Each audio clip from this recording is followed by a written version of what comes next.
4.13 총선이 8일 남았지만 사실상 투표는 시작됐습니다. 오늘부터 선원들을 대상으로 한 선상투표가 실시되는 데 이어 이번 주말 총선 사상 첫 사전투표가 실시됩니다.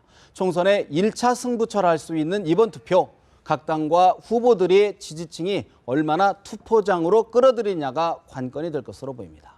황태순 정치평론가, 이현종 문화일보 논설위원, 고영신 한양대 특임교수, 윤희웅 오피니언 라이브 센터장 네 분 모셨습니다. 어서 오십시오. 네, 안녕하세요. 총선 구도 이제 뭐 야권 여야를 떠나서 단일화가 최대 이슈였는데 사실상 어려워지는 것 아니냐, 일여 다야 구도에 구도가 짜지는 거 아니냐 이런 얘기가 나오는데 황 의원님, 예. 사실상 이제 각 정당이 지금 선거 전략을 좀 수정하는 것 같아요. 잘하고 있는 거예요. 막판 단일화 가능성 정말 없는 겁니까? 있죠. 있다. 있음에도 불구하고 지금 야당에서는 단일화 얘기만 하다 보니까 야대 야당 싸움이 되는 거 아니에요? 한 집안 식구끼리. 원래 한 집안 식구 아니었습니다. 네. 몇 달 전까지만 해도. 그러다 보니까 사실 이 총선 같은 경우는 기본적으로 현 정권에 대한 중간 심판적 성격이 되어야 되는데 그게 없어지고 만 거예요.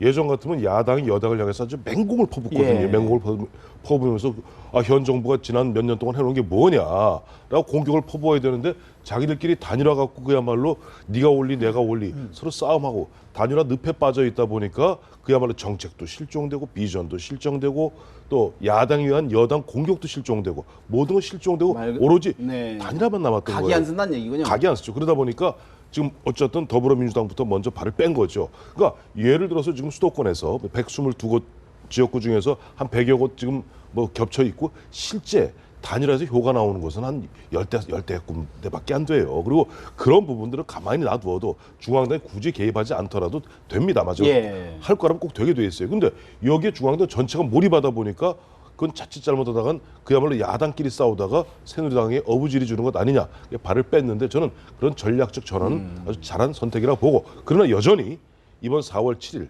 4월 8, 9 양일 금토가 사전투표 아니에요? 사전투표 전에 예를 들어 후보 단일화하면요, 사전투표는 아시다시피 별도의 인쇄용지가 아니라 그때그때마다 용지를 인쇄해 줍니다. 그 용지에는 보면 사퇴라고 찍혀요. 그래 효과가 있고, 뭐 극단적으로 얘기하면 4월 12일까지 후보 단일화하면 안 한 것보다는 낫습니다. 그러나 하여튼 단일화의 늪에서 야당이 먼저 발을 뺀 것은 그건 잘한 선택이다. 단일화 이야기는 하되 선거 전략으로는 내세우지 않는다라는 전략이시죠. 그렇죠. 어떻게 보십니까, 고 교수님? 더불어민주당이 대주도 않을 단일화에 매몰되어 가지고 선거를 지금 만약 패한다면은 그런 그 단일화 패인 중에 하나다. 가 중요한 패인 중에 하나가 될 것 같아요. 뭐 김종인 대표가 그랬네요. 단일화는 공상에 불과하다. 그러면 지금까지 공상을 다녔나요? 엊그제까지 단일화해야 한다고 지금 또 주장하신 분이 오늘은 공상이다 그러면은 그럼 뭐 엊그제까지의 주장은 무슨 말씀이신지 이해가 안 가고, 어쨌든 단일화는 우리 흔한 말로 골든타임을 넘겼고, 예. 뭐 일부 지역에서 극소수 지역에서 될지도 모르지만 저는 거의 될 그런 가능성도 없다고 보지만 뭐 단일화에 대한 어떤 기대는 완전히 물 건너갔다. 또 하나는 지금 그 단일화에 매몰되다 보니까 뭐 말씀하신 대로 어떤 이슈를 주도하지를 못했어요. 전혀 무슨 이슈가 없지 않습니까? 선거는 이슈와 바람과 인물이란 말이에요. 네. 바람도 없어요. 야당 바람이 없어. 야당끼리 서로 싸우니라고.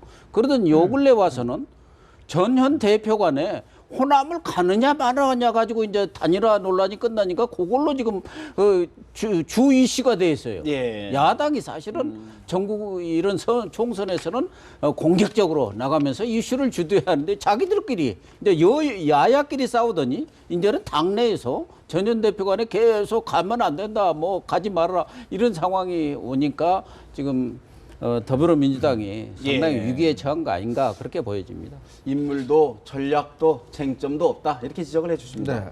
근데 이제 사실은 이번 그 단일화 전략 자체가 사실 예전 선거에 비해 처음부터 좀 어긋났다고 봅니다. 왜냐하면 김종인 대표가 처음에 이 단일화 문제를 제기할 때부터 사실 안철수를 제외한 나머지는 다 들어라, 뭐 토항하라, 뭐 이런 식으로 접근했거든요. 결국은 단일화에 대한 간절한, 즉 단일화라는 게 결국 보면 양쪽이 그냥 동등한 조건 속에서 사실 단일화를 해왔거든요. 그리고 또 사실 어느 정도 좀 큰 집에서 좀 양보를 하고 이런 식으로 해왔는데, 문제는 사실은 모든 것을 다 버리고 토항하라 이런 식으로 단일화가 진행되다 보니까 결국은 단일화 논의 자체가 어긋나기 시작을 했고, 그리고 지금 현실적으로 보면 이제는 단일화는 결국 이제 후보 간 단일화보다는 제일 국민이 단일화하는 수밖에 없다. 즉 투표 현장에서 이제는 어느 쪽으로 선택을 할 것이냐, 몰아줄 것이냐 예. 이거밖에 남은 게 없다고 봐요. 왜냐하면 지금 이제 당장 이번 주에 금요일부터 이제 사전 투표가 실시되기 때문에 사실상 이제 골든 타임을 지나갔다가 보고, 현실적으로 보면 이 또 비례대표 문제가 있기 때문에 네. 국민의당 입장에서는 그렇게 후보 사퇴하기가 쉽지는 않을 겁니다. 예, 사실 그렇기 때문일까요? 김종인 대표 자꾸 이제 사표 방지를 해서는 안 된다 이런 이야기를 자꾸 좀 호소를 하고 있는데 김종인 대표의 이야기를 잠시 들어봅니다. 거대 여당에 대해서 저항할 수 있는 실질적인 야당이, 수권 야당이 어떤 당이라고 하는 거는 특히 수도권 유권자들은 잘 판별을 지으려고 생각하기 때문에 국민의당이라는 것이 하나 뭐 있는지 없는지 모르고서 선거를 하자고 그러는 거예요. 센터장님, 국민의당이 있는지 없는지도 신경 쓰지 말고 해라 이런 이야기를 했어요. 어떻게 들으셨습니까? 그러니까 이제 뭐 아까 말씀하신 대로 단일화 시도가 이제 수포로 돌아가고 있는 상황이기 때문에 이제 마지막 남아 있는 이제 유권자들, 야권층에게 사표 방지 심리를 자극하고 그것을 통한 전략적 투표를 이제 요구하는 이제 그런 캠페인을 하고 있는 것이라고 할 수 있는데요. 그래서 이제 이것이 잘 통하려고 한다면 이제 야권층에게 있어서 정권 심판의 기류가 폭넓게 형성이 되어 있어야 하고, 이번 선거는 정권 심판을 하기 위한 또는 정권을 견제하기 위한, 평가하기 위한 선거라고 하는 규정이 굉장히 명확하게 규정이 되어 있어야지 되거든요. 왜냐하면 네. 그것을 하기 위해서는 내가 지지하는 정당의 후보가 아니다 하더라도 그 큰 목적을 이루기 위해서 다른 정당의 후보를 선택할 수 있다라고 하는 것들이 이제 연결되는 결심을 해줘야 것인데요. 되는데. 예. 그런데 지금 아까 말씀하신 대로 이 야권 단일화에 또 호남의 덫에 야권이 빠져 있는 상황이었기 때문에 정권 심판의 이 구도를, 전선을 만들어내지 못했습니다. 그러니까 여야의 정권 심판 구도를 만들어내야지만 사실은 이 전략적 투표, 사표 방지 심리를 자극해서 가는 것들이 자연스럽게 가는 것인데, 그것을 뭐 형성하지 못하다 보니까 예. 실제 지금 수도권 유권자들을 향해서, 야권층을 향해서 이제 전략적 투표를 이제 요구하는 것인데, 그것이 이미 이제 국민의당이 실체로서 존재하고 있는 상황이거든요. 그래서 이제 국민의당을 지지하는 유권자들 중에서는 어쨌든 기성정당 체제에 대한 반감들 예. 때문에 지지하는 사람들도 야권층도 있지만, 기존에 이제 심판 정서를 갖고 있는 야권층도 있지만 또 이런 층들도 상당히 있기 때문에 이것이 이제 지금 폭넓게 먹히기는 상당히 좀 어려운 시기로 접어들었다 이렇게 보입니다. 말씀해 주신 대로 사실 지금 국민의당, 더불어민주당의 기대와는 달리 국민의당의 지지율이 사실 무시 못할 정도로 좀 상승세 있단 말이죠. 예. 이런 여론의 흐름은 어떻게 읽고 계십니까? 저는 저 더불어민주당에서 이런 생각을 할 거예요. 그래, 오늘 나의 불행은 언젠가 정확히 2주 전에 잘못 보냈던 시간의 보복이다 하는 생각을 할 거예요. 비례대표 그렇죠. 비례대표 파동 때 그 중앙위가 막 들고 이런 친노 본색을 드러내고, 양산에 가만히 계시던 문재인 전 대표가 올라와서 친노 본색을 갖다가 백일하에 드러내지 않았습니까? 그러면서 호남부터 보면 확 정서가 다시 서기 시작한 거예요. 근데 김종인 전 대표 같은 경우는 국민의당 없는 것으로 생각해 달라 그러는데, 네. 이미 앞서 말씀하신 대로 보면 국민의당이 보면 요즘 상승세가 가파릅니다. 가파른 상태에서 앞서도 뭐 말씀하셨습니다만은 지금 완주 가능성이 커지는 것이죠. 국민의당 후보자들이, 개별 후보자들 입장에서는 일단은 당 차원에서는 비례대표. 예. 왜? 그 당의 후보가 있고 없고가 보면 비례대표, 정당 득표하고 큰 연관관계가 있거든요. 그러니까 쉽지 않을 뿐더러 두 번째는 후보자 개개인으로 봐서도 그래요. 예. 이미 보면 한 지역마다 평균 한 1억 8천에서 2억 정도 선거 비용을 쓰는데, 그 선거 비용을 갖다가 내가 득표율이 최종까지 완주해서 득표율이 10%만 득표율을 얻으면 50%를 돌려받습니다. 보전받죠. 15%만 내가 득표하면 당락에 상관없이 거의 전액을 돌려받습니다. 그런데 포기를 하면 중간에 포기하면 여태까지 지금 이 시점이면 D-8일이면요 전체 2억 선거 비용 중에 대략 80% 이상을 이미 다 쓴 상태입니다. 예. 1억 6천 그냥 하늘을 붕 뜨는 거예요. 자, 그 후보자들 입장에서는 완주하고 싶겠습니까? 그냥 여기서 그 특별한 무슨 뭐 보상도 없이 그만두고 싶겠습니까? 쉽지 않죠. 그러니까 사실 보면 지역적 연고가, 지역적 기반이 사실 더불어민주당이 약해요. 네. 거기에 반해서 오히려 국민의당이 지역적 기반이 탄탄한 편입니다. 호남이라는. 그렇기 때문에 저 김종인 대표 말씀은 저렇게 하고 계십니다만은 실제 보면은 마음이 급한 것은 더불어민주당일 수밖에 없다라는 네. 겁니다. 자, 그러면 이 의원님, 네. 사실 지금 더불어민주당 엄살 네. 아니다. 진짜 지금 어렵다. 네. 판세가 매우 어렵다. 또 이런 이야기를 하면서 또 문재인 대표 호남 가는 건 당과도 상의를 해야 된다 이런 이야기까지 했거든요. 어떻게 들으셨습니까? 더불어민주당은 엄살이 아닌 것 같아요. 이 새누리당은 엄살 같은데 네. 더불어민주당은 보면 사실 지금 지난번 19대 총선 때 같은 경우에 수도권에서 64석을 얻었거든요. 그리고 또 호남을 얻었습니다. 그래서 127석을 얻었어요. 근데 지금 상황으로 보면 이 사실 수도권에서 밖에 사실 표가 나올 가능성이 없거든요. 그러니까 호남권 같은 경우는 예전에 석권을 했었는데 지금은 국민의당 때문에 막혀 있죠. 그러면 이거 수도권에서 표를 얻어야 되는데 문제는 단일화 문제가 걸려 있지 않습니까? 그렇다고 본다면 지금 현재 있는 뭐 107석 정도 얻겠다고 하는데 상당히 제가 볼 때는 아마 더불어민주당 같은 경우는 좀 위기 상황 같아요. 예. 그러니까 사실 수도권에서 여러 가지 접전 지역에서 어떤 승기를 잡지 못하면 사실 기존에 했던 것들을 하기 힘들다는 것이고 그리고 또 하나의 문제는 뭐냐면 지금 여러 선거 이슈를 경제 이슈로 가져가겠다 이야기하는데 저는 좀 늦었어요. 이게 왜냐하면 사실은 단일화 문제라든지 지금 문재인 대표의 뭐 연설 문제, 호남 방문 이 문제가 사실 쟁점이 되다 보니까 정작 중요한 경제 문제, 즉 더불어민주당이 왜 김종인 대표를 데리고 왔습니까? 결국 경제 문제를 이슈화시키려고 하거든요. 그렇죠. 그 이슈화를 지금 제기를 했어야 되는데 이미 늦어서 버렸어요. 사실 저쪽에다 강병근 위원장이 나오면서 사실 희소화된 측면도 있고 이걸 충분히 쟁점화시키지 못했다. 이런 패착이 좀 있는 것 같아요. 그러다 보니까 결국 지금 또 문제가 여전히 해결되지 않는 호남에 대한 이 공약 문제. 이것도 사실은 간단치는 않습니다. 네. 더불어민주당의 입장에서는 꽁도 매도 놓치는 격이 아니냐 그런 생각을 하고 있는데요. 과연 이번 총선을 이끌어가는 우리 흔히 옛날 얘기대로 컨트롤 타워가 있느냐. 총선 전체를 기획하고 총괄하고 조정하는 그런 역할들이 안 보여요. 예를 들면 호남 문제 같은 것도 예. 갈 건지 말 건지 말하자면 그런 총선을 기획하는 그런 컨트롤 타워에서 면밀하게 검토를 해서 간다면 언제 어떻게 가야 가장 효과가 있을 건지 그런 것까지도 검토를 하고 안 가야 할 건지 그런 건데 그런 게 없고 서로 대표 간에 전현 대표 간에 싸움만 하고 수도권에서도 지금 외견상 지표상으로 이런 여론조사상으로 네. 나오는 것은 지금 더불어민주당이 상당히 밀리고는 있어요. 예. 그러나 최근에 그 전체적인 그 지지율을 보면 새누리당은 한 7, 8%가 한 일주일 사이에 빠졌고 더불어민주당은 상승세를 갖고 있기 때문에 적극적 지지층에서는 역시 더불어민주당이 상당한 정도의 일정 부분의 세가 어떤 그 득표율을 얻을 예. 수도 있겠다.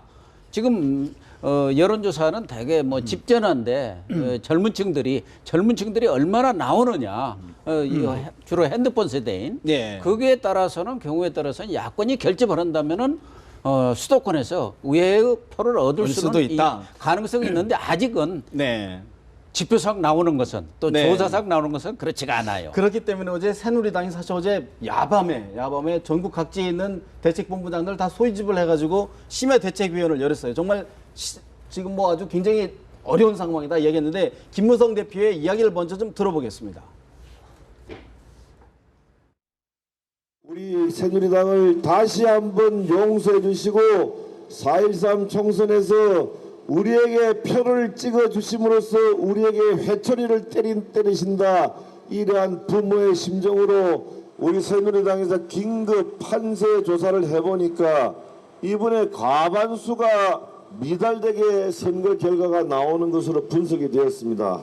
공천 과정에서 국민 여러분들을 실망을 많이 끼쳐드린 게 사실입니다.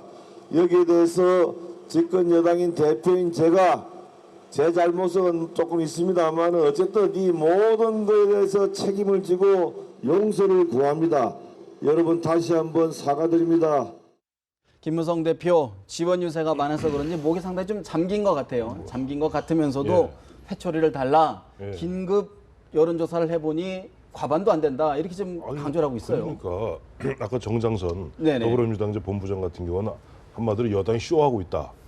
엄살 떨고 있다. 뭐 이렇게 얘기하는데 쇼하고 엄살 떤다고 전국에서 선대 본부장 다 불러올리는 쇼가 어디 있어요. 그건 그만큼 새누리당도 바싹 긴장한 거예요. 뭐냐니까 그동안 여의도 연구원에서 쭉 한번 여론조사를 했던 모양이죠. 근데 늘 이제 정기적으로 해왔는데 지금까지는 유선 전화로만 그냥 여론조사를 했던 모양인데 이번에 마침 보니까 이번에 공천 이번에 공천하면서 안심번호를 얻게 됐잖아요. 그 일정 부분 뭘 더 폐기할 부분은 폐기하고 해야 됩니다. 어쨌든 그래서 드디어는 20% 정도의 무선 전화 핸드폰을 갖다가 섞어서 조사를 했더니 이런 결과가 나온 거예요. 그래서 권성동 전략본부장 같은 경우는 굉장히 긴장해 있더라고요. 네, 실제로 보면 130석이 안 된다 이런 얘기까지 했죠. 적극 예. 지지층 있죠. 적극 135라는 숫자도 상당히 보수적으로 봐주었을 때 135고 적극 투표층에 들어가면 그것도 더 낫다는 거예요. 마침 이번에 보니까 이건 뭐 하나 좀 소개할 필요가 있을 것 같아요. 중앙선거관리위원회가 예. 리서치 3월 30일 발표된 겁니다. 리서치에다 의뢰해서 예. 전국에 1,500명을 상대로 해서 3월 21일, 3월 20일 양일간에 걸쳐서 여론조사한 거예요. 이건 응답률이 10.9%고 표본 오차 95% 플러스 마이너스 신뢰 구간이 플러스 마이너스 네네네. 2.5%포인트인데 이게 뭐냐니까 적극적 투표로 하겠다. 예. 이게 굉장히 중요해요. 세대별로 아, 그 저희 그래픽이 있습니다. 있어요? 예, 예. 한번 띄워봐 주실래요? 그 굉장히 이게 보니까 네. 지금 새누리에 긴장할 수밖에 없는 여기 있더라고요. 적극적으로 투표하겠다는 의향층이 지난 19대 국회의원 선거 같은 경우는 전체적으로 56.9%인데 이번엔 63.9%예요. 근데 세대별로 따지면 20대에서는 지난번이 4년 전에 36.1이었는데 이번엔 55.4%, 즉 19.3%포인트가 더 는 거예요. 그러니까 50대, 60대 이상의 적극 투표장들이 오히려 내려가고 내려가고 20대, 30대는 올라가고. 20대는 무려 19.3%포인트, 30대는 12.5%포인트가 네. 올라갔어요. 이게 뭐냐니까 이른바 20, 30대들이 성이 나 있는데 화가 나 있는데 이걸 풀 방법이 없는 거예요. 엄살이 아니다. 그러니까 이 부분들을 갖다가 다 보았을 때는 그야말로 새누리당에서는 바싹 긴장할 수밖에 없는 없다. 권성동 본부장 이야기대로 이것이 135석 그 미만으로 떨어질 수도 있다. 긴장할 수밖에 없을 겁니다. 사실 이제 여론조사 전문가시니까요. 사실 이제 안심번호로 한 부분들이 사실 그만큼 신뢰성을 갖고 있다 이렇게 봐야 됩니까? 뭐 일단 대표성에 있어서는 이제 네. 가구 전화를 대상으로 한 것보다는 확실히 진일보한 것이라고 할 수 있는데요. 문제는 이제 안심번호로 일반인들이 전체 다 투표장에 나오느냐의 문제는 여전히 남습니다. 이제 왜냐하면 실제 투표 같은 경우는 50% 좀 넘는 수준이긴 할 텐데 절반 정도는 이제 투표장에 안 나오는 것인데 여론조사 특히 안심번호로 할 때는 모든 사람들 투표 참여하지 않는 사람들까지 포함되는 것이니까 예. 이제 어느 것이 더 정확할지 선거 결과와 일치할지는 이제 봐야 되는 문제는 남거든요. 그렇지만 이제 일반의 기류들은 이제 그렇고 그래서 심판 기류들은 이제 있다고 할 수 있는데 지금 이제 사실 이제 여당에서의 이제 그런 위기론 얘기하는 것이 이제 절반은 맞고 절반은 이제 틀리는 것이죠. 왜냐하면 뭐 정권 후반기에 실시되는 선거일 때는 이제 그 정권을 탄생시킨 진영의 지지층들은 이제 결집도가 느슨해질 수밖에 없어요. 왜냐하면 목표를 달성했기 때문에.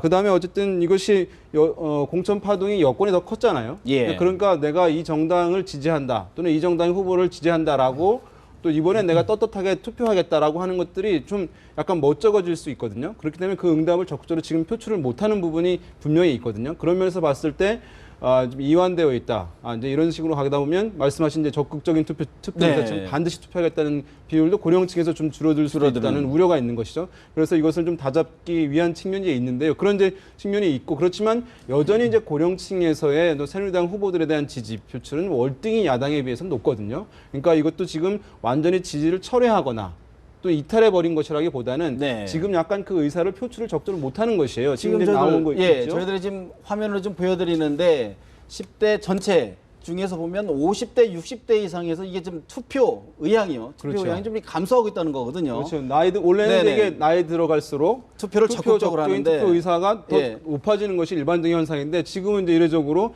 나이 들수록 좀 낮아지고 있는 현상이니까 아마 이것이 이제 저는 이제 이렇게 해석합니다. 이제 고령층에 있어서 보수 성향층에 있어서 새누리당이 최근에 보여준 모습에 대한 그 실망감 때문에 내가 떳떳함을 약간 좀 잃어버린 측면인데 그래서 새누리당이 이제 이 위기론을 얘기한 것은 지금까지 원래는 야당 심판론 얘기했지만 잘 먹히지 않았던 거예요. 이제 그렇기 때문에 이 지지층을 결집하기 위한 마지막 카드로 쓰는 것이 이제 정당에서 이 읍소거든요.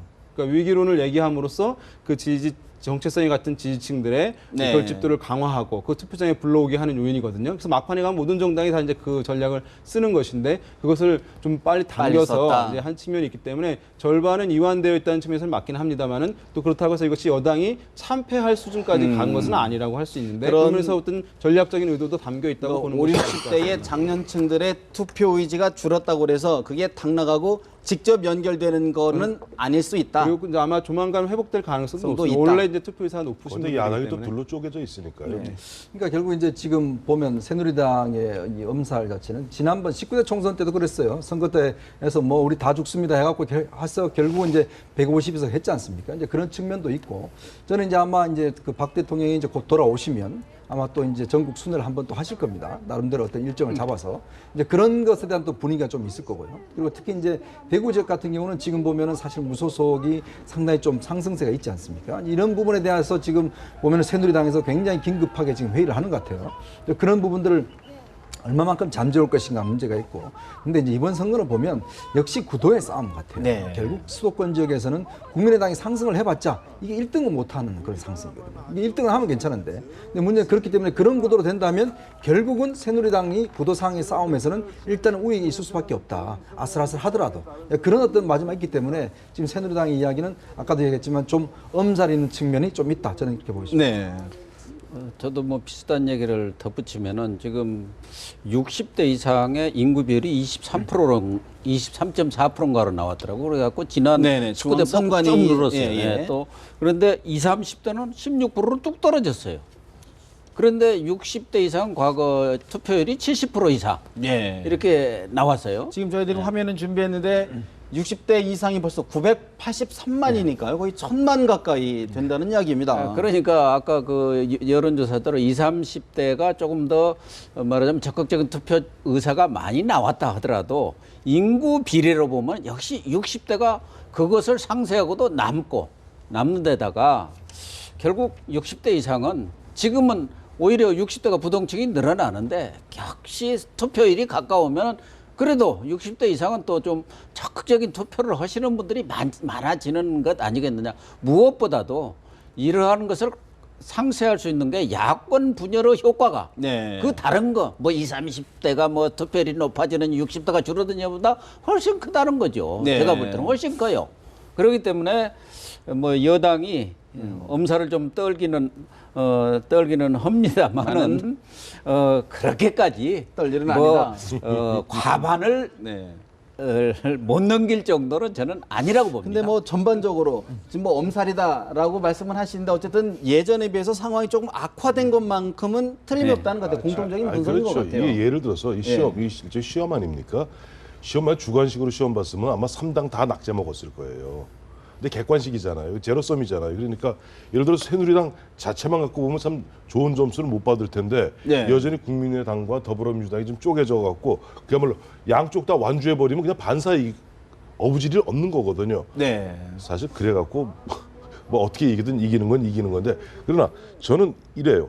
바로 그런 부분들이 있기 때문에 또 야당 그 지지자들도 예. 결국 보면은 인위적으로 정당 간에 인위적으로 후보 단일화를 못 한다면은 나중에 보면 유권자의 힘으로 되는 쪽으로 몰아주는 그런 단일화 효과를 낼 효과를 수도 있다. 있는 그런 투표 전략적 그런데요. 투표된다면은 예. 결코 저희가 좀 새누리당에 화면을 떠는 하나- 것도 네. 엄살이라고만 치부할 수는 없죠. 없다. 그렇게 어려운 상황인지 사실은 저희들이 지금 이제 새누리당 후보 중에서요. 사실 새누리당 하면 빨간색이 이제 전통적인 지지 색깔 아니겠습니까? 근데 지금 저희들이 화면 준비를 했는데 김성태 후보, 정준길 후보 이게 보니까 흰색 점퍼를 입고 있어요. 좀 전북 정읍에 있는 정운천 후보도 새누리당 후보인데 사실 빨간색을 안 입고 있단 말이죠. 이런 민심 그러니까 어떻게 봐요? 이제 본래 선거가 다가오게 되면 예. 각 정당들의 정당 지지율 있잖아요. 이게 네. 이제 다 올라가는 게 정상입니다. 왜냐하면 이제 그 응답을 하지 않던 무당파들이 선거 국면에서는 어쨌든 정당들 비교 평가하면서 지지 표출을 하는 것이거든요. 그래서 이제 보면은 뭐 낮았던 야당의 지지율도 올라가고 여당도 좀 올라가는 것이거든요. 그런데 지금 보면은 이례적으로 여당의 지지율이 수도권 같은 경우에서는 소폭 하락 내지는 정체하는 분들이 이제 많이 나타나고 있거든요. 예. 그것은 이제 이전에는 없던 현상이에요. 그러면 저 흰 옷 그러면 입은 것이 뭐 전북의 후보도 정우춘 후보도 있을 때 예. 되게 이제 수도권에 있는 후보들이 예, 않습니까? 예. 수도권에서 이제 그만큼 이제 여당에 대한 이제 불신, 어떤 수도권 같은 경우는 이제 야권 기류가 높으니까 정권에 대한 심판 기류들이 일정 부분 작동하고 있다는 것이거든요. 그러니까 빨간색 여당 상징색을 가지고 했을 때 지금 보면은 32%까지 이제 떨어진 것이니까 이게 없는 현상입니다. 잘. 그런데 그렇기 때문에 빨간 상징색을 입고 하는 것이 오히려 이제 이런 비판으로 이제 작용하고 있는 측면이 있기 때문에 그것을 좀 중화시키기 위해서 이 어떤 일부 후보들이 하얀색으로 이제 옷을 바꿔 입고 네. 이제 뭐 유세를 하고 있는 것이라고 할 수 있겠죠. 사실 지금 저 흰색은 지금 새누리당 탈당파들이 좀 입고 있는 색깔 아니겠습니까? 예. 그러니까 사실 이제 아무래도 현장에 뛰고 있는 후보들이 제일 민감할 겁니다. 왜냐하면 악수를 해보고 인사를 해보면 그 반응이 바로바로 오거든요. 그러니까 이분들이 이제 흰색을 입은 이유도 보면 이제 빨간색으로는 한계가 있다는 것이죠. 그러니까 여론조사를 보면 점점점 이 손길 자체가 힘이 들어가지가 않고 악수에, 그리고 또 격려해 주신 분이 눈빛을 돌린다든지 이런 현상이 있기 때문에 뭔가 이런 분위기를 좀 느끼기 때문에 아마 저런 응급 조치를 취한 것 같아요. 그런 면에서 보면 실제로 새누리당의 지지도가 현실적으로 조금 떨어지고 있다는 거, 그걸 일단 후보들이 굉장히 감지하고 있는 것 현장에서 같습니다. 피부로 느낀다 그런 말씀이시군요. 실제 이제 선거를 갖다가 아마 이제 기획을 해보고 선거를 진행을 해보면은 앞서 우리 이제 그 윤용 센터장은 떳떳함이라고 그랬잖아요. 유권자 입장에서. 예. 사실 보면은 이미 선거 시작되기 전에도 이미 지지층 다 정해져 있습니다. 사실은 뭐 부동층은 그냥 극소수에 불과하고 이 부동층들은 웬만하면 투표 안 합니다. 문제는 구슬이 서말이라도 껴야 보낸 거예요. 네. 투표장을 어떻게 끌고 끌어와서 나오느냐, 끌고 도장을 나오느냐. 찍게 하느냐가. 예전 같으면 쉽죠. 막걸리, 뭐 고무신 옛날 얘기입니다만은 네. 또 예전에 보시죠 지방 너무 같은 오래된 얘기 같습니다. 아, 그럼 뭐, 보시는. 너무 예. 오래된 거 말고 한 10, 예, 예. 20년 전 얘기할게요. 네. 그때 보면 봉고라고 그러죠. 봉고에서 쫙 돌아서 모시고 투표장을 모시는데 요즘은 그게 안 되잖아요. 그럼 뭐냐니까 동기부여가 돼야 돼요. 자, 내가 이 당을 갖다 한번 꼭 만들어서 뭐 예를 들어서 뭘 하겠다. 예. 내지는 내가 지지하는 정당이 위험하다. 이걸 내가 나서서 내가 진짜 라이언 일병 구하기 안 하면 안 되겠다. 어떠한 형태로든지 동기부여가 됩니다. 그러니까 동기부여를 해줘야 됩니다. 요즘 새누리당 입장에서는 뭐 좀 긴장하고 있거든요. 왜냐니까 제일 긴장한 게 타 지역 수도권도 수도권이지만 텃밭. 텃밭인 TK 그보다 더 TK만 해도 괜찮아요. 다 탈당했으니까 네. 탈당한 사람들 범보수니까 문제는 PK 쪽이죠. 낙동강 벨트가 흔들흔들하거든요. 근데 이 PK 지역 같은 경우는 어떻게 보면 김무성 대표가 굉장히 고집을 피우다시피 해서 16명 현역원을 고스란히 100% 재공천한 지역입니다. 이런 데서 보면은 야권 바람이 거세게 낙동강을 중심으로 김해로 해서 이제 낙동강 벨트로 몰아치니까 긴장할 수밖에 없는 거고 읍소. 그러니까 자 살려다오. 예. 라이언 일병을 구해다오. 동기부여를 하는 거죠. 근데요, 여당은 사실 좀 앓는 소리지 뭐 읍소를 하는 그런 분위기인데 야당 같은 경우에는 더불어민주당 우리 110석에서 알파할 수 있다. 또 문재인 대표 같은 경우, 안철수 대표 같은 경우는 40석 할 수 있다. 이렇게 좀 오히려 몸집을 좀 덩치를 좀 키우는 부분이 있어요. 지금 우리 안철수 대표의 한번 이야기를 좀 들어볼까요? 야권 교체의 열망이 저는 무엇보다도 크다고 봅니다. 더민주가 정권 교체가 가능하지 않다는 것이 지금 현재 호남 유권자들의 판단이라고 생각합니다. 안철수 대표 약간 좀 이게 우리 힘 있다 이런 걸 좀 과시하려고 그런 걸까요? 어떻게 보셨습니까? 더불어민주당은 좀 몸살이고요. 새누리당과 마찬가지로. 왜 그렇게 해야 전통적 지지층이 지금 결집을 할 것 하고. 아니겠습니까? 네. 1대1 구도로 갈 수 있는 상황이니까 좀 줄여서 가급적 얘기를 하고 안철수 의원의 입장에서는 좀 자기 세를 과시해야 그래? 국민의당 그라이도 상승세 탄다는데 진짜네? 하고 우리가 흔히 말하는 영어로 말하는 밴드웨건 그냥 바바바방 치면은 사람들 따라다니면서 이렇게 새가 늘어나는 밴드웨건 효과를 지금 노리고 있는 것이죠. 그러나 저 숫자가 네. 또 전혀 근거 없는 얘기도 아니다. 뭐 40석까지는 아니지만 전에는 뭐 20석 원래 20석 얻는 것을 목표로 했지 않습니까? 원내 교섭단체만 구성해도 성공이다 하는데 지금 돌아가는 판세로 보면은 비례대표까지 하면은 뭐 40석 호남에서도 뭐 현재 상황에서도 한 16, 7석은 충분히 얻지 않느냐는 게 국민의당의 뭐 판단이고 거기에다가 비례대표 있죠. 뭐 본인도 안철수 대표도 당선될 네. 거고 혹시 또 충청권에서 어디서 한두 군데 네. 이렇게 이삭을 또 주실 가능성도 있거든요. 그러니까 뭐 한 30에서 가까이는 충분히 얻을 수 있다. 그렇게 보여지니까 얼굴이 확 폈잖아요. 얼굴이 핀 게 화면으로도 보이십니까? 보이죠. 그러니까 실제로 전북의 상황이 좀 예. 그런 것 같아요. 이게 어떤 이제 광주에서 불어온 바람이 예전에는 이제 전북에서 막혔거든요. 근데 이제 문제는 이제 정동영, 이제 박지원, 전정배 등 각 포스터를 놓고 난 다음에 최근 변화가 심한 곳이 바로 전북입니다. 전북 같은 경우는 더불어민주당이 거의 뭐 휩쓰는 지역이었는데 문제는 이 지역에서 지금 보니까 파란이 좀 일어나고 있는 것 같아요. 결국은 이 바람 자체가 이제 전북을 거쳐서 과연 충청도까지. 수도권까지로 오느냐 아니면 거기서 막히느냐 이게 문제인데 결국 이제 전북의 선거 결과가 보면 더불어민주당이 과연 이제 얼마나 할 것인지 예. 플러스 할 것인지 그게 결정이 날 것 같습니다. 사실 결국에는 이번 야권 선거 호남의 민심이 어떻게 움직일 것이냐가 선거의 이제 판도를 좌우할 텐데 사실 거듭 아까 우리 정장선 의원과도 통화에서도 문재인 전 대표의 호남 방문 놓고 굉장히 이견을 좁히지 못하고 예. 있어요. 먼저 김종인 대표하고 문재인 전 대표의 이야기 잠시 들어봅니다. 출마하신 분들이 현 상황으로 구봤을 적에 그걸 과연 요청할 사람이 있겠나 하는 건 좀 회의적이에요. 광주 가서 분위기를 봤으면 나한테 안 물어봐도 아실 거 아니야? 제가 이렇게 선거운동 유세 지원 다니면 오히려 뭐 호남 유권자 좋아하지 않을 것이다라는 것은 저는 뭐 그런 민심이 아닐 거라고 생각하고요. 오지 말라는데 그런 민심 아닐 것이다. 이렇게 좀 대립을 하고 있다는 말이죠. 악재인 것 같은데. 문재인 전 대표는 이제 백의종군 중이시죠. 뭐 당직이 없죠 현재는. 다음에 양복종군. 선대위원도 아니시죠. 그러나 당인이죠. 당원? 네. 당원이죠. 그러면 당의 방침에 따라야 됩니다. 저는 문재인 전 대표가 지금도 여전히 1,469만 표에 그 보면 환상에 빠져 있는 것 같아요. 지난번 1,469만 표를 얻을 때 2012년 대선입니다만은 그 당시 호남에서 90%가 나왔어요. 그러니까 지금도 호남에 가면 노사모 있습니다. 네. 개인 문재인 전 대표 중 광주에서 리얼미터 조사에 따르면 21.6%로 1등이에요. 물론 안철수 대표가 21.4%로 2등이더라고요. 그러니까 왜 거기서 왜 내가 2017년 가장 유력한 대선 주자인데 내가 여기 건너뛰면 되겠어? 내가 4년 전에는 여기서 내가 90% 얻었는데 지금 이러고 저러고 하는 사람들 예를 들어 정청래, 이제 친노의 정청래 의원 같은 경우는 이런 얘기도 은근히 흘리죠.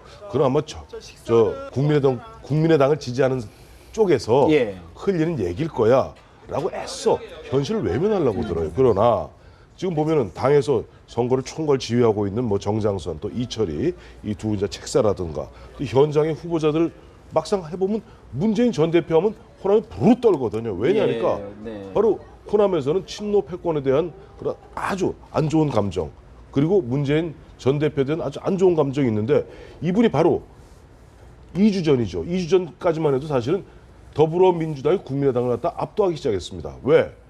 김종인 대표가 그야말로 막 짜르같이 휘둘러가면서 이슈를 선점했었죠. 예. 친노 패권도 청산하고 그다음에 문재인 전 대표가 뭐 움직이려고 하면 확 막 누르고 이제 좀 더불어민주당 바뀌는구나.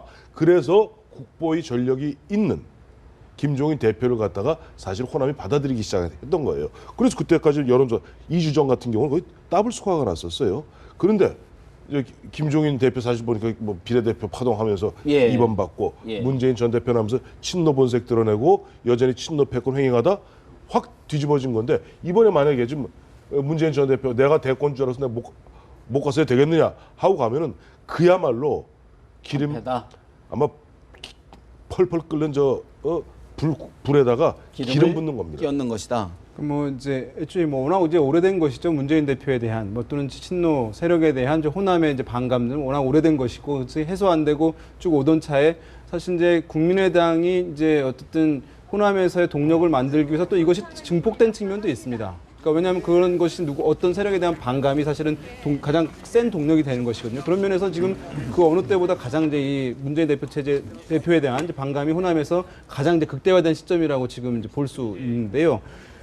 저는 가는 게 맞냐, 안 가는 게 맞냐. 지금 이제 뭐 논의 사이는 상당히 지났다고 보는데 일단 선거에서 지금 많은 폐해를 보이고 있는데요. 선거라는 것은 그것이 중도든 진보든 또는 예. 문재인이든 김종인이든 한 명의 확실한 이제 리더십 체제 하에서 하나의 방향으로 하나의 메시지로 선거는 주도해 나가야지 유권자들이 그것을 보고 안정감과 신뢰감을 갖고 지지를 보이는 것이거든요. 약간 내 생각과 다르다 하더라도 믿을만 하다고 하면 또 지지가 모일 수 있는 것이거든요. 선거는 그렇게 일단 가야 되는 것이거든요. 그런데 여기서 화포가 양쪽 방향에 두 개가 있으면 정말 어느 쪽에 이 포를 쏘는지 알 수가 없는 상황에 주목도가 떨어진다는 다양한 또 말씀이에요. 메시지가 나가면 국민들이 바쁜 대중들이 하나의 메시지를 듣고 그것을 마음에 새기기도 바쁜데 두세 개 다양한 메시지들이 오게 되면 그것을 어느 것이 이 정당이 하고자 하는 얘기인지 알 수 없거든요. 지금 이제 더불어민주당 같은 경우는 사실상의 리더가 2명인 상황에서 이러한 이제 양 세력의 문제, 논란들이 꾸준하게 지금 지속되고 있다. 이것이 이제 선거에서는 끝나고 나서도 중요한 문제예요. 왜냐하면 하나의 체제, 하나의 리더에 의해서 하나의 매체 돼야 끝나야지 그 선거 결과에 대해서 평가를 제대로 할 수가 있거든요. 그래서 이것은 실패했기 때문에 다음번엔 바꿔서 가보자라고 얘기할 수 있는데 이렇게 경합하는 와중으로 선거가 끝나게 되면 패배의 책임을 양쪽에 돌리게 돼요. 그러니까 명확한 이 결과에 대해서 책임을 지지 못하고 평가가 이루어지지 않고 다음에 가서 똑같은 일이 반복되거든요. 지금 이제 야당 같은 경우는 계속 반복되어 오는 상황입니다. 그런 면에서 봤을 때 이것이 선거 전략 차원에서 실제 선거 이제 효과의 차원에서 굉장히 마이너스가 될 수밖에 없는 상황이 될 수 있는데 지금 실제 그것을 이제 더불어민주당 경험하고 결정을 있다. 해줘야 될 시점이다. 그래서 한 명의 모습으로 사실은 누구든 상관없이 가는 것이 사실 바람직한데 지금 이 상당 부분 이미 그 혼란 상황에 깊숙이 들어와 있어서 사실 이 마이너스 부분을 해소하기가 상당히 어려운 상황까지 와버렸죠. 저는 뭐 문재인 전 대표가 호남을 간다고 해서 지금의 예. 판세를 뒤집을 수는 없다고 봅니다. 뭐 판세가 지금 거의 중반전을 넘어가고 이런 상황 속에서 문재인 대표가 가서 뭐 특별한 뭐 대안을 제시할 가능성도 없는 것이고 그럴 뭐 거리도 없는 그런 상황이지만 그러나 지도자라는 것은 일관성과 신뢰성을 줘야 하거든요. 그것이 호남에서는 별 득이 없다 하더라도 수도권에 있는 야당 세들 지금 집을 떠난 그 집토끼들도 있고 뭐 산토끼들도 올라다 많은 그런 사람들한테 신뢰성을 줘야 하는데 그런 점에 비춰서 보면은 당연히 저분이 호남을 가야 하고 그래서 수도권에 있는 야권세에 대해서 자극을 줘야 합니다. 네. 거기 가서 돌팔매를 맞더라도 또 뭐 거기서 더 만약에 더 지지율이 떨어졌다고 하면 또 수도권에 있는 사람들이 뭉칠 수도 있는 것이고 또 하나는 안철수 의원도 보면은 그동안 그분이 애매모호하고 왔다 갔다 중구난방 뭐 이렇게 그런 것 때문에 신뢰를 잃었어요. 네, 그런데 예. 딱 중심을 잡고 이거 뭐 정치 고수들이라고 하고 뭐 그런 분들한테 멘토를 받아봤는데 소용없더라. 이거 저 죽도 밥도 안 되더라. 그래갖고 딱 중심을 세우면서 나 가니까 강철수다. 예. 가니까 예. 뭐 김한길 의원하고도 딱 절연하고 또 천정배 연락 나가라. 그러니까 못 나가고 다시 백기 들고 들어오잖아요. 그러면서 신뢰를 지금 얻은 거 아닙니까 호남에서도. 그렇기 때문에 이번 뭐 총선도 그렇고 또 문재인 대표가 대선에 나가려면은 아니 심장부 야당의 심장부를 못 가고 무슨 대선을 갑니까? 그건 뭐 상상도 할 수 없는 상상하기 일이기 어려운 때문에 일이다. 신뢰성이라든가 지도자로서의 그런 일관성을 보여준다는 측면에서는 가야죠. 설사 거기 가서 다소 마이너스가 되더라도 어차피 판을 뒤집기는 어렵습니다. 근데 결국은 이제 지금 뭐 고 교수님 말씀이 맞는데 근데 사실은 저는 좀 실기했다고 봅니다. 왜냐하면 사실 이 선거 이전에 이미 몇 차례 기회가 있었어요. 예를 들어서 광주 내려갔을 때 그때 공항에서 뒷문으로 옆문으로 가버렸잖아요. 정면 돌파하지 못한 것이거든요. 이미 몇 차례에 걸쳐서 그런 정면 돌파할 수 있는 기회가 있음에도 불구하고 문재인 전 대표가 정면 돌파를 못하고 예. 우회해서 가버렸거든요. 결국 그것이 쌓이다가 지금까지 온 겁니다. 근데 지금 문제는 지금은 선거 앞이에요. 그럼 결국 선택과 집중을 해야 됩니다. 지금 문재인 대표가 영입한 사람들, 지금 수도권에 나간 사람들 굉장히 불리하거든요. 그렇다면 문제는 괜히 이 문제를 가지고 논란을 벌이기 전에 자신이 영입한 사람들을 확실히 당선시켜야 되잖아요. 그러려면 결국 거기서 저는 리더십이 생긴다 봅니다. 그러면 수도권 지역에 그런 지역가 정말 살더라도 그런 분들에 대해 자기가 책임지고 당선시켜주는 그러한 리더십을 보이고 나서 나중에 저는 가는 게 낫다 이렇게 보여집니다. 그런데요, 오늘 사실 김대중 전 대통령의 삼남 김홍걸 씨가 이런 얘기를 했어요. 진솔한 반성을 하면 올 수도 있다. 이런 얘기했는데 김홍걸 씨의 이야기를 잠시 들어봅니다. 과거에 그 실망시켜드린 데 대한 진솔한 반성을 하고 대화의 장을 만드는 것이라면 나쁘지만은 않다고 생각합니다. 문재인 대표에 대해서 거부감을 가진 분들이 있는 것은 사실이고 그렇지만 김종인 대표께서 지금 그런 발언을 공개적으로 하시는 것은 좀 적절하진 않다고 생각합니다. 김홍걸 더불어민주당 국민통합위원장이 이야기를 했는데 진솔하게 반성을 하면 올 수도 있다. 그런데 그런 이야기를 김종인 대표가 공개적으로 하는 건 적절치 않다. 두둔하는 모습이에요. 글쎄 저는 저 김홍걸 위원장 저 말씀이 이게 좀 혼설빈 느낌을 줘요. 지금 이번 선거는 대한민국 제20대 국회의원을 뽑는 20대 총선이지 대한민국 제19대 대통령을 뽑는 19대 대통령 선거 예비고사가 아닙니다. 지금 문재인 전 대표가 와서 자기 아까 앞서도 말씀드렸습니다마는 대선 주자라서 한때는 1,469만 표라든 거기에서 계속 해갖고 내가 좀 욕을 먹더라도 가면 결과적으로 호남에서 돌팔매 맞고 표 떨어지고 그것은 다시 수도권으로 영향을 주어서 수도권에도 보면 굉장히 악영향을 줄 텐데 그걸 왜 굳이 8일 남겨놓고 그런 분란을 일으킵니까? 예. 그리고 지금 저는 김홍걸 위원장의 저 말씀도 굉장히 온당치 않다고 생각하는 것이 자칫하면은 지금 어디까지 지금 진솔한 사과를 해야 됩니까? 진솔한 사과 어디죠?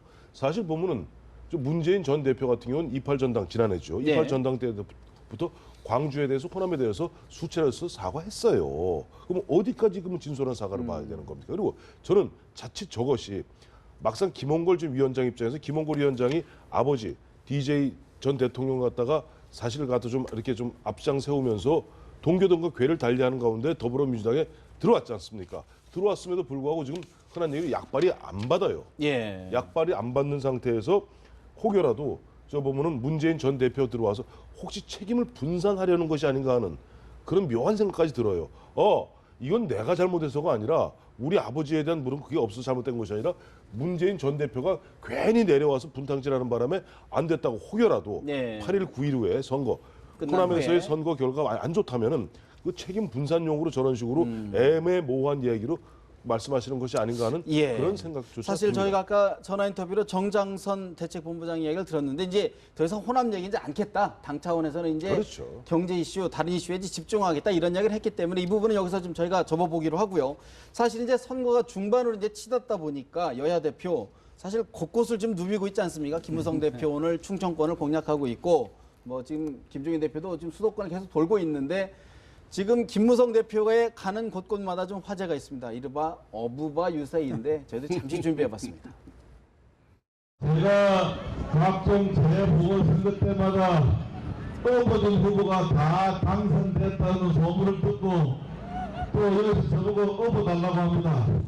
이번에 이성은 의원이 3선 의원으로 당선되게 되면은 제일 먼저 해야 될 일은 우리 집권여당 새누리당의 사무총장이 될 것입니다, 여러분. 또 대한민국 국회의 상임위원장이 되게 되어 있습니다. 김무성 대표 업어주는 것도 모자라 이제 당직을 막 주고 있습니다. 당직을 사무총장직을 주는데 선거 끝나고 당 대표 내려놓다겠다는데 어떻게 하실지 모르겠습니다. 벌써 지금 허리가 좀 많이 아프시다 그러더라고요. 예. 저걸 계속 지금 업고 다니니까 사실 이제 안 업어줄 수가 없거든요. 근데 문제는 또 이만기 후보 같은 그런 후보를 또 보면 굉장히 허리에 무리가 갑니다. 그리고 지금 계속 무슨 사무총장 뭐 하는데 지금 사무총장은 벌써 지금 6-7명 나왔잖아요. 그러면 이분도 다 어떻게 할 겁니까? 또 한 달씩 하실 겁니까? 그러니까 물론 뭐 지역 가서 이제 립 서비스로 네, 이분이 참 그렇게 중요한 분이다 이런 걸 강조하는데 그러니까 너무 하다 보면 또 약발이 떨어집니다. 네. 한두 명 해서 그렇지 또 내려가면 또 해야 되잖아요. 사무부총장 뭐 이런 거 있잖아요. 그러니까 제가 볼 때 아마 일일 사무총장 뭐 이런 식으로 해서 명예사무총장제를 하면 했지 저렇게 하다가는 정말 모두가 돌아가면서 사무총장 해야 될 것 근데 같아요. 김종인 대표도 마찬가지인 것 같아요. 지금 유세가 사실 지금 77 아닙니까? 어린 나이로. 근데 뭐 그렇죠. 파란 가발도 쓰고 또 뭐 지금 뭐 댄스도 추고 이래요. 어떻게 보십니까? 김종인 대표의 짜르 네. 또 계몽군주의 그런 그 카리스마는 이제 저리 가고 선거란 게 그렇습니다. 좀 망가져야 또 이 대중 친화적인 그런 모습을 보이는데 그동안 김종인 대표 유세 보면은 어디 가서 세미나하고 마치 대학원생들 듣고 강연하듯이 숫자 들이기 되면서 이렇게 했는데 최근에 또 좀 관광춤 뭐 해갖고 그것도 많이 늘었어요. 많이 늘으셨고 또 뭐 여러 가지 퍼포먼스를 하시는데 네네. 과연 얼마큼 효과가 있을지 지금 춤추러 나오고 계신 것 같은데 예. 옆에 있는 분들 다 가발 쓰고 계십니다. 근데 김종인 썼어요. 대표도 이제 지지자가 썼는데 썼어요. 좀 친근감이 있어 보여 저러니까. 근데 사실은 뭐 이제 1997년 네. 대선 때 전 기억하는 게 그 당시 김대중 대통령 후보, 뭐 그다음에 박태준, 김종필 세 분이 다 70이었거든요. 그래서 뭐 그 당시 저쪽 저 한나라당 쪽에서는 뭐 칠순잔치 하느냐 뭐 이랬는데 네. 그때 DJ, 그다음에 JP, TJ, 박태준 세 분이 그 동영상 있죠. 거기서 저런 식으로 갖다 뭐 DJ 덕에 노래에 맞춰서 DJ와의 춤. 춤을 췄던 그게 좋아 보이더라고요. 건강해 보이고. 건강해 보이고 그런가 하면 지금 사실 국민의당의 안철수 대표 같은 경우에는 곳곳마다 아주 스킨십이 강한 것 같아요. 뭐 아주머니들, 뭐 지지자들이 와서 절까지 하고 뭐 안아주고 이래요. 도움이 될까요? 그러니까 뭐 좀 최근에 이제 자신감 때문에 이런 행보들도 초반에 상당히 이제 어색했던 것이거든요. 오른손을 한번 드는 것조차도 상당히 이제 부자연스러워 보였는데 네네. 최근에는 이제 이런 표현 이 행동들이 굉장히 이제 익숙하고 지금 보면 자연스럽게 이제 보여지고 좀 뽀뽀까지 하고 있습니다. 뽀뽀까지.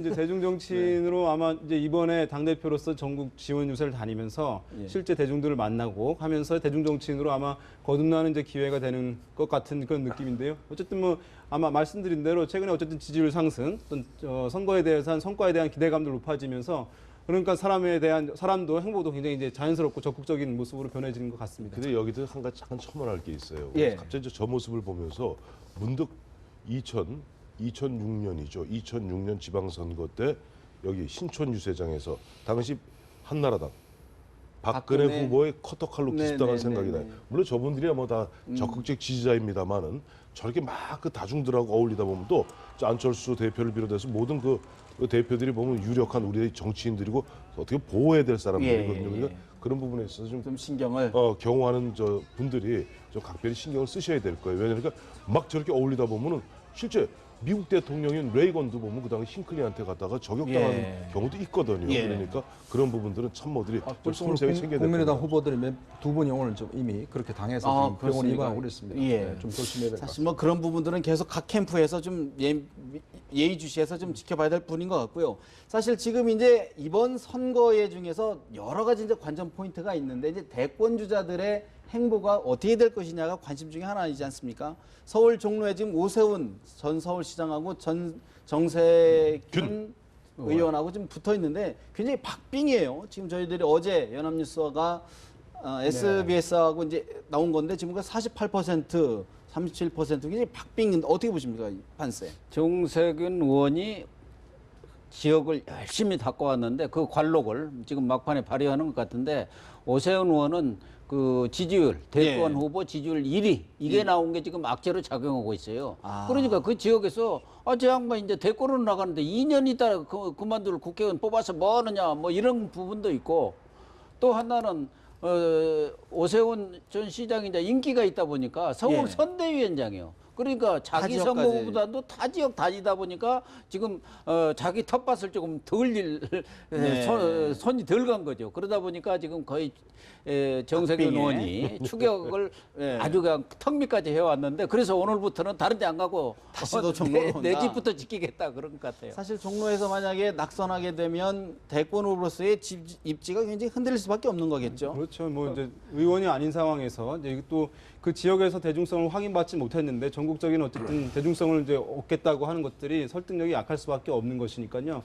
그런데 지금 이제 오세훈 전 서울시장 같은 경우는 만약에 이번에 당선되게 되면 아마 여권의 차기 경쟁 구도 근본적으로 재편하는 데 핵심 요인이 될 가능성이 높아 보입니다. 김무성 대표가 어쨌든 본인의 존재감도 일정 부분 회복하긴 했지만 이제 대중적으로 봤을 때 리더십에 대한 이제 의문들 이런 것들을 가져오면서 지지율이 지금 최근에 많이 하락했거든요. 이런 상황을 어쨌든 오세훈 전 서울시장이 치고 들어간 것이거든요.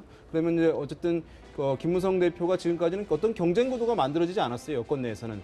그런데 김무성 대표의 소포 하락, 또 오세훈 시장의 부상, 그다음에 또 뭐 유승민 이제 의원의 또 부상 이런 것들이 이제 더해지게 될 경우에는 야권에서만 지금까지 대선 주자들 경쟁이 활성화됐었는데 여권에서도 아마 대선이 다가오게 되면서 새롭게 재편되면서 경쟁 구도가 이루어질 가능성 매우 높아 보이는 상황입니다. 정세균 의원을 갖다가 우리 저 시청자 여러분들 너무 쉽게 생각하시는 것 같은데 오선 의원 물론 무주진한 장소에서 사선하시고 지난 19대 총선에서 이제 종로에 와서 그 당시 홍사덕 후보를 갖다가 꺾고 오선됐습니다. 당 대표도 지나셨고 장관도 지나셨고 사실은 그 지금 더불어민주당 그 계보 민주당 계보에서는 유력한 대선 주자 중에 한 분이세요. 실제 저분이 대선의 꿈을 계속 키워왔고 또 보면 나름대로 정세균 계보란 이번에 조금 많이 좀 지난 인터뷰에서 이번에 당선되면 대권 그럼요. 하기로 선도했습니다. 이번에 보면 지금 오세훈이랑 막강한 지금 현재 기준으로 보았을 때는 반기문, 오세훈, 김무성 순 아닙니까? 여권에서는. 근데 그 오세훈, 막강한 오세훈을 갖다 만에 정세균 의원이 꺾고 육선을 하게 되면요. 그건 문재인 후보를 갖다 능가하는 유력한 대선 후보로 올라설 수 있다고 봐야죠. 근데 저는 이제 오세훈 전 시장이 과연 이제 지금 현재 나오는 이야기는 결국 이제 친박의 대선 후보가 될 것이다. 이 이야기 나오지 않습니까? 네. 김무성 대표의 겨냥해서 친박이 아마 이제 오세훈 서울시장 쪽으로 가드를 것이다. 뭘 갈 것이다. 예. 근데 과연 그게 이제 지금 유리할까라는 문제가 있어요. 최근에 보면 이제 친박에 대한 이미지가 그렇게 썩 뭐 좋지는 않거든요. 그러니까 최근에 지지도 변화도 보면 좀 그런 부분들이 좀 작용을 한 것이 아닌가 저는 보여집니다. 그러니까 앞으로 뭐 오세훈 시장이 이제 오면은 결국 친박에서는 김무성 대표의 대안으로 결국 이제 오세훈 전 서울시장을 이제 아마 대선으로 몰 텐데. 그런 행보 자체가 과연 오세훈 시장한 유리하게 작용할 것인가 하는 문제는 좀 더 지켜봐야 판단해야 됩니다. 된다. 서울에서 또 하나 이제 관심적 중 여러 곳이 있지만 그 중에 관심적인 하나가 사실 이제 용산 지역의 진영 의원이라고 할 수 있는데 이제 말을 바꿔 탔단 말이죠. 근데 예상을 깨고 지금 또 거기도 호각지세란 말이죠. 어떻게 판세 읽고 계십니까? 저 황춘자 새누리당 후보가 대단하신 분이더라고요. 보니까 저는 사실은 저 그 앞에 네. 정세균 의원은 제가 정치부 기자 아주 30년 이상을 했는데 정말 대권 후보로서 우리나라를 이끌어가는데 가장 손색 없는 지도자다. 경력으로 보나 무슨 여러 면 인품으로 보나. 네. 그런데 카리스마가 없으니까 알아주질 않아요. 손학규 대표고 정세균 저 의원이 네. 정말 나라를 이끌어가는데 아무 손색 없는 분인데 지금 어떤 대권 주자보다도 경력이라든가 인품 좋은데. 모든 면에서 다 가졌다고 보는데 네. 어쨌든 진영 의원은 거기서 3선을 했는데 황춘자 저 새누리당 후보가 네. 아주 입지적인 인물이다고 양양자 네, 삼성전자 네. 상무도 뭐 상당히 입지적인 인물로 떴는데 저분이야말로 제대로 새누리당에서 그 당시 진영 후보 장관 그 문제가 걸려서 그렇지 예. 제대로 홍보를 했더라면 정말 양양자 전 상무는 저리 가라 할 정도로 그 캐리어를 가지고 있었고 그 지역에서 지난번에도 구청장 나와서 아슬아슬하게 떨어졌고 예. 기반을 오래 닦은 데다가 요새 군인들 또 저 뭐 그 드라마 때문에 뜨고 있는데 저분이 태양의 후예. 하사관에서 네. 그것도 장교 시험을 받고 장교가 돼서 거기다가 저 코레일 예. 메트로 서울 메트로의 경영개혁 본부장까지 하신 분이더라고. 정말 학력은 고등학교, 중학교도 예. 뭐 거의 뛰어가지고 검정고시로 이렇게 하신 분이던데 아주 입지적인 인물이에요. 그러니까 지역에서 충분히 지금 진영 의원과 겨룰 네. 만한 능력이 있다. 지금 뭐 그런 것을 오히려 유권자들의 경쟁력이 평가를 더 받고 있다. 그런 높은 것 같아요. 근데 뭐 이 지역이 이제 용산이 서울 강북이긴 한데요. 이제 강북에서 가장 이제 강남성을 갖고 있는 지역이라고 할 수 있거든요. 보시면 아시겠지만 고층 아파트들이 많고 동부 이촌은 부촌이라고 할 수 있거든요. 그런 면에서 봤을 때 이제 어쨌든 계급 투표 양상이 나타나는 측면에 있어서 새누리당 후보가 교체됐다 하더라도 뭐 지난번 구청장 후보이기도 했기 때문에 빠르게 어쨌든 보수 성향층을 흡수하는 이제 저력을 보여주고 있는 것이고요. 지금 이제 진영 네. 후보 같은 경우에는 아까 이제 그래프에서 봤습니다만 30대 이런 데서 득표율이 잘 안 나오고 있어요. 그러니까 야권으로 넘어갔는데, 그러니까 야권 성향층의 젊은 층들이 새누리당에서 있다 온 것에 대해서 일정 부분 수용성이 굉장히 더디게 지금 나타나고 있는 상황이거든요. 그러니까 네. 남은 기간에 진영 후보가 이런 야권 성향층, 젊은 층들을 과연 이제 야권 후보로서 정체성을 드러내면서 얼마만큼 빠르게 이제 흡수할 수 있느냐 여부, 그것이 지금 이 용산 지역의 판세에 상당히 중요한 요인으로 작용할 것 같습니다. 거기다 지난주에 김무성 대표가 용산에 지원 유세를 나갔죠. 네, 황춘자 네, 후보. 네. 그 얘기를 했어요. 내가 보면 새누리당에서 공천 못 받고 탈당한 무소속 후보들 많은데 다 그거 좋다 이거예요. 근데 왜 이 진영 후보는 더불어민주당으로 갔냐고. 배신의 정치를 심판해달라고. 많이 듣던 얘기죠. 배신의 정치를. 배신의 정치를 심판해달라고. 서울 시민을 배신하고 새누리당을 배신하고 용산구를 배신한 진영 후보를 갖다 심판해달라고 그러니까 예. 보수층 입장에서는 맞다.